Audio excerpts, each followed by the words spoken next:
O fundador do estoicismo foi Zenão de Cítio, que viveu no século IV a.C., nascido na ilha de Chipre. Tinha origem fenícia, uma antiga civilização que ficava na região do atual Líbano. Segundo o historiador romano Diógenes Laércio, Zenão teria sido um jovem mercador que passou a buscar respostas mais profundas para a vida após sobreviver a um naufrágio. Impressionado com o pensamento de Platão, Zenão foi estudar filosofia em Atenas. Depois de conhecer várias doutrinas, fundou sua própria escola em 300 a.C. Como não era cidadão ateniense, não podia ser proprietário de nenhum imóvel na cidade, por isso ministrava aulas em um pórtico, que é uma área coberta que fica na entrada das antigas construções gregas. O nome estoicismo é oriundo da palavra grega stoa, que significa pórtico. A filosofia estoica tornou-se uma importante corrente de pensamento do período helenístico e estendeu sua influência até o período do Império Romano. De sua fase inicial, restaram poucos fragmentos e relatos. Entretanto, os filósofos estoicos romanos Sêneca, Epiteto e o imperador Marco Aurélio deixaram obras completas que chegaram até nossos dias. Os escritos desses filósofos mantiveram o despojamento e a austeridade do pensamento de Zenão.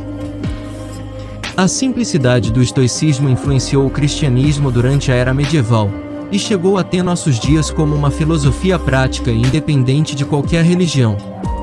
Essa simplicidade não deve ser entendida como limitação, mas sim como crítica aos discursos filosóficos complexos que não contribuem para os reais problemas da vida.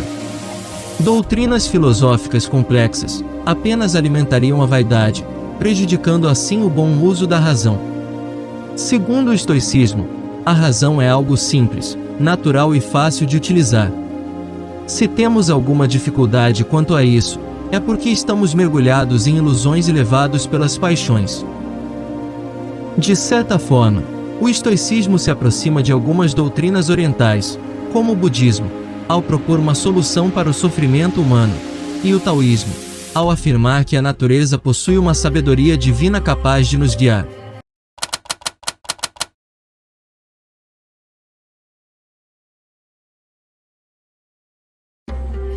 A finalidade do estoicismo é livrar o homem do sofrimento através do cultivo da razão, pois a razão, quando bem utilizada, naturalmente nos tornaria simples, tranquilos e indiferentes às paixões. A palavra paixão é oriunda da palavra grega pathos, e significa sofrimento. O estoicismo considera paixões as emoções geradas pelos acontecimentos da vida. Se são bons, nos alegramos, se são ruins, nos angustiamos.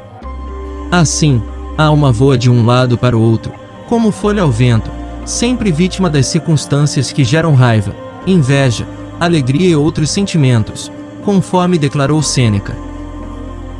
Muitos aqui andam miseravelmente à deriva, entre o medo da morte e os tormentos da vida, sem querer viver, nem saber morrer. Ainda que seja difícil atingir a tranquilidade diante da jornada da vida, os estoicos insistem que grande parte de nosso sofrimento é causado por nós mesmos, pois nos ocupamos com assuntos que não nos dizem respeito, e tentamos controlar coisas que não podemos controlar.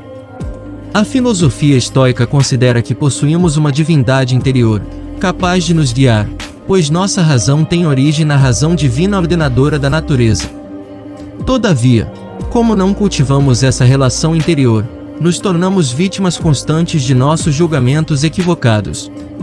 Sobre isso, vejamos algumas afirmações de Sêneca e Marco Aurélio. A substância do universo é dócil e maleável. A inteligência que a governa não possui maldade, e nada é por ela prejudicado. Por meio de sua orientação, tudo cumpre seu destino. A razão divina governa tudo quanto existe, sem a nada estar sujeita.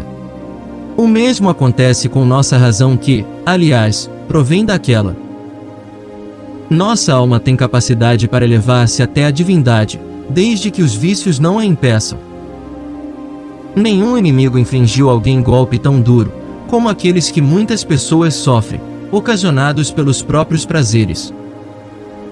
O quanto de tua existência não foi retirado pelos sofrimentos sem necessidade, tolos contentamentos, paixões ávidas, conversas inúteis, e quão pouco te restou do que era teu. Para o estoicismo, as paixões são o resultado dos julgamentos equivocados. O prazer é julgamento equivocado sobre algo que pensamos ser bom. O medo é julgamento equivocado sobre algo que imaginamos ser um mau futuro. O desejo é julgamento equivocado sobre algo que não possuímos. Todas essas ilusões prejudicam o desenvolvimento das virtudes e da boa vontade na execução de nossas tarefas. Cada tarefa a ser realizada, independente de qual seja, é uma oportunidade para fortalecer nossa relação com a razão divina presente em nós. Entretanto, normalmente desperdiçamos essas oportunidades, pois agimos com má vontade, mergulhados em decepções, frustrações e ressentimentos. Vejamos o que diz Marco Aurélio sobre isso. Ao agir, não o faças com má vontade nem egoísmo. Não sejas tagarela nem intrometido. Deixe teu Deus interno te guiar, sendo sempre agradável e não dependendo do auxílio ou da paz de ninguém, já que é dever do homem ser correto e não depender dos outros. A virtude, para os estoicos, representa o bom uso da razão e o cumprimento de nossos deveres, enquanto que as paixões são o resultado da ignorância, da preguiça e da má vontade. Como foi dito, a razão é aquilo que o ser humano tem de mais natural e fácil de usar, enquanto que as paixões confundem o pensamento e são difíceis, complexas e demandam esforço.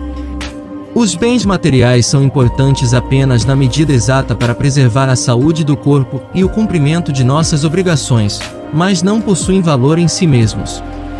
Vem daí o famoso termo simplicidade estoica. Quando os bens materiais ultrapassam a medida certa, nos ocupam com atividades inúteis e prejudicam a razão. Existem ações que são fúteis e desnecessárias, pois são frutos das paixões. Devem ser percebidas e evitadas através da prática constante da razão. Será nossa razão, treinada na jornada da vida, que irá nos indicar as ações que trazem naturalmente a tranquilidade e cumprem nosso propósito de vida. É irrelevante, para os estoicos, se nossas ações são modestas ou grandiosas, pois, na perspectiva da eternidade, são todas insignificantes. Apenas possuem algum valor aquelas que servem para nos conectar com a razão divina da natureza e promover o bem comum. Sobre tudo isso, mais uma vez, vamos recorrer a Marco Aurélio. Necessita de pouco, seja gentil e verdadeiro, evite o exagero e a conversa fútil. Não vês quantas virtudes podes mostrar, pelas quais não estás incapacitado. O que te conduz é a vontade de reclamar, de te vangloriar dos problemas, de desgraçar teu corpo com teus erros. É tua culpa seres lento e estúpido. Vais morrer e ainda assim, não alcançaste a simplicidade e a calma. Não aprendeste a ser gentil ou a lidar apenas com a sabedoria. Grande parte do que dizes e fazes não é necessária. Livra-te delas, e terás mais momentos de lazer e menos aborrecimentos. Abandone não apenas ações desnecessárias, mas também pensamentos desnecessários, já que assim, evitarás todas as ações fúteis. O sábio é aquele que se liberta das paixões e chega à apatheia, palavra grega que significa ausência de paixões, atingindo naturalmente a tranquilidade e a paz interior. O termo apatia, utilizado para referir-se à falta de entusiasmo, ainda que tenha relação com o termo grego apatheia, não deve ser entendido no sentido dado pela filosofia estoica, que é a tranquilidade oriunda da sabedoria. Essa tranquilidade também leva à simplicidade, pois toda sofisticação é fruto da vaidade e da ignorância. Quanto mais simples e despojados somos, mais próximos estaremos da divina razão que pode nos orientar. Quanto mais sofisticados ou reclamões nos tornamos, pior nossa capacidade de julgar as coisas e, consequentemente, a vida se torna uma sucessão de sofrimentos e decepções. Não podendo alterar grande parte dos acontecimentos da vida, a não ser aqueles poucos que nos dizem respeito, cabe ao homem se orientar pela razão, se alinhando ao Logos divino que tudo dispõe da melhor forma possível. É dever de cada um cumprir seu propósito, com coragem, determinação e boa vontade, preservando a boa saúde, exercitando a prudência, desfrutando com sobriedade as boas coisas da vida, quando surgem, e aceitando sem reclamar as coisas ruins ou inevitáveis,